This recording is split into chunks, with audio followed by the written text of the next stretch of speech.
Hey everybody, happy Monday. So today's topic is going to be one of those hot button topics where people are very heated in arguments, epoxy to bare metal or direct metal to bare metal or filler directly to bare metal. What should you do? What is the proper protocol? If you read a tech sheet from one of the filler companies, you really won't find any information where that tech sheet tells you to do anything specifically over top of the use of epoxy or over top of the use of a direct metal primer. The directions specifically will state go directly to bare metal, whether that's galvanized, whether that's aluminum, whether that's steel, whether that's e-coated, whatever it is.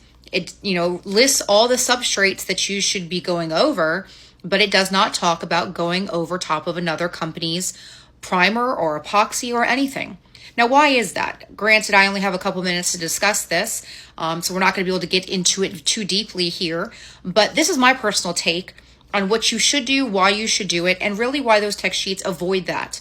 So if we're to really think about it, even me being an owner of a paint company, you have to be very specific about how your tech sheets are worded, because your tech sheets are what you're giving permission to do.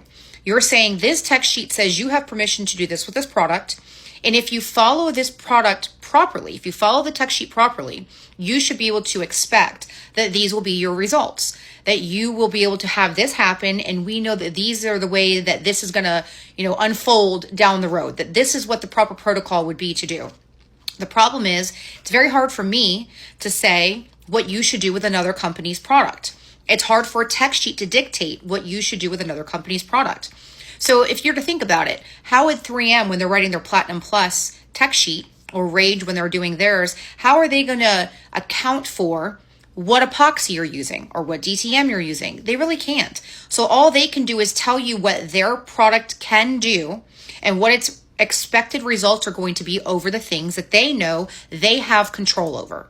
The only thing they have control over when they're writing this tech sheet on how things are going to work is to say, we know that these products are meant for bare metal. We know that they will stick to bare metal. We know that they will stick to all these different substrates, and that you know that you will have perfect adhesion if you go to metal with said fillers, right? They can tell you that, they know that, they test that. When you start throwing into the mix, okay, well, this person's epoxy versus this person's epoxy. Not all epoxies are even the same, nor are they remotely created equal. All epoxies actually vary. Some are true epoxies. Others are just not epoxy at all. They like to call them hybrids, which there is no such thing truly in the grand scheme of things of a hybrid. You either have a true and amine-based epoxy, or you have a true urethane isocyanate-based primer. When you start having companies start mincing words and saying that they're hybriding them together and that they can do, special things, be very leery of that. And many of the companies stating that they do that is just not the case. It's just misinformation.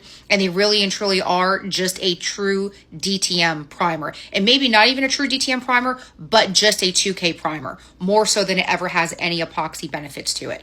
So for me, and if I was going to give information on what you should do, my personal belief is, from many years of dealing with different body men, from many years of seeing pre-existing work, I go based off of real world experience on this particular application when I do tech. I believe that even though the tech sheets state it can go to bare metal, everybody lives in a different climate, and everybody's climate produces different results. The results that you will have on bare metal is not the same in Southern California as it is in Miami or Houston or Alabama or Mississippi or New York or any of those places. Every single person's climate plays a role into how the metal works. In Houston, your metal can start sweating and surface rusting in 30 minutes, bare metal. In California, you're not going to have that. In Arizona, you're not going to have that. It's a much more drier climate. Therefore, your metal is going to be safer longer than in very hot, humid areas. So in those areas, I could see in the hotter, less humid areas, I could see where you could do body work directly to bare metal and not have the rust issues happening right away. I could see how that climate would work well for that. I could also see how when you're in a very humid climate, that doing filler directly to metal isn't going to work for you when your metal is surface rusting immediately, when it's starting to get to where it sweats, because the metal will do that. And when that starts happening, that's just already causing issues. So for me, it comes down to what is the one thing you can do that's going to give you the best quality control and the most control over your environment. To me, that is keeping the metal from rusting at all. Meaning the moment it's sandblasted, sanded down, stripped, whatever it is you've done, the best thing you can do is to make sure the metal can't have any surface rust and is a true perfect substrate to be able to allow everything else to adhere. So if I want a very controlled surface, if I want to know and have a very controlled outcome on how I can better help a person when it comes to tech and knowing how my products are going to work, I'm going to prefer that you put an epoxy down or you put a true direct metal, which ours is a true direct metal, meaning it's meant to stick 100% to metal, and then do your filler work over top of that. That is where I'm going to stand on the issue. Again, everybody's going to have a different protocol, and you have to understand everybody also has different motives.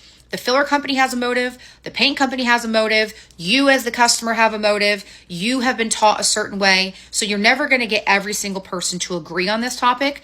And you see that by all the debates. And I'm not going to sit here and tell you not to do your filler to bare metal. And I'm not going to sit here and tell you that you have to epoxy it or that you have to prime it before you do that. That's a personal preference.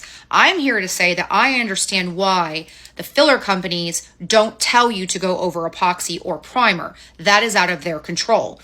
That would be like me telling you to go do this very specific thing with someone else's product, and then it blows up, and then it's like, oh, well, you know, you didn't go again for what that one product wanted you to do. You didn't do what that paint company wanted you to do. You didn't do what that filler company wanted you to do.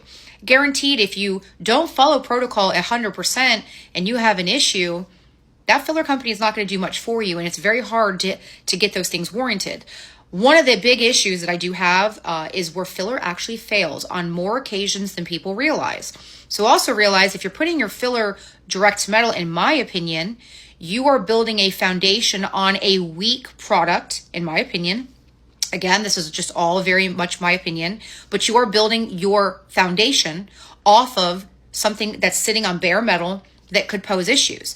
To me, if I just wanted to eliminate all of my issues moving forward and knew that my metal will be protected, it isn't going to surface rust, the filler is 100% going to stick to that epoxy or that DTM. It's designed to do that too. If I know it's going to stick and I know I've eliminated any possibility of rusting and I've eliminated any possibility of adhesion issues, if I know I can eliminate that, to me, that's the better move to do.